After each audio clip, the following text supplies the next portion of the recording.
বাংলাদেশের নাটক সময়ের সঙ্গে সঙ্গে হয়েছে জনপ্রিয়।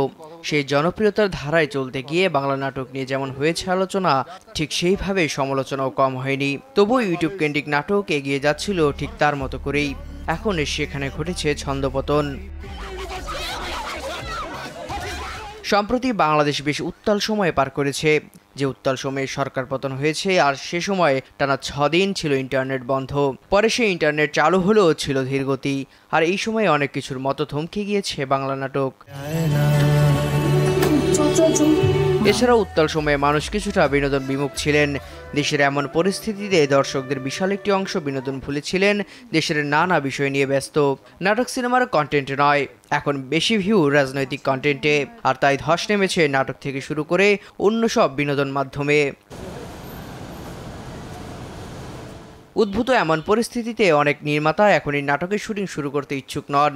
সেই সঙ্গে প্রযোজনা প্রতিষ্ঠানগুলো লগ্নি করার সাহস পাচ্ছে না। এই অবস্থায় নাটক নিয়ে নতুন শঙ্কা তৈরি হয়েছে। ইতিমধ্যেই সিএমবি, দূরবীন, জাগো এন্টারটেইনমেন্ট ইউটিউব চ্যানেল সহ বেশ কিছু চ্যানেলে তাদের আগে শুটিং করে রাখা নাটকগুলো আপলোড করলেও সেভাবে দর্শক পাচ্ছে না। দেখা যায় অন্য সময় নাটকের কোটি ভিউ হলেও এখন 20 লাখ ভিউ অতিক্রম করতে কষ্ট হচ্ছে। ইউটিউব চ্যানেলের মধ্যে তারকাবহুল নাটক নির্মাণ করছে সিএমবি। আগামী 2 মাসে চ্যানেলটির 10টিরও বেশি নাটকের শুটিং হওয়ার কথা ছিল। আপাতত কোনো নাটকের শুটিং হচ্ছে না। বর্তমানে তারা নির্মাণের চেয়ে হাতে থাকা নাটকগুলোর মুক্তি নিয়েই চিন্তিত। ইউটিউব কেন্দ্রিক চ্যানেলগুলোতে মোশাররফ করিম, জিয়াউল ফারুক অপূর্ব, মেহেজাবিন চৌধুরী, নিলয় আলমগীর, ফারহান আহমেদ জোহান, তৌসিফ মাহবুব, মুশফিকার ফারহান, তানজিন তিশা, খায়রুল বাশার, ইয়াশ রোহান, তাসনিয়া ফারিন, সাদিয়া এমান ও তটিনী এমন অভিনয় শিল্পীদেরই কদর বেশি। এসব শিল্পীকে নিয়ে নিয়মিত নাটক নির্মাণ করে ইউটিউব কেন্দ্রিক চ্যানেল গোল্লাছুট। তারাও এখন নতুন নাটকের শুটিং নয়, আগ্রহী সংগ্রহে থাকা নাটকগুলো রিলিজ করতে। ঠিক একই অবস্থা অন্যদেরও।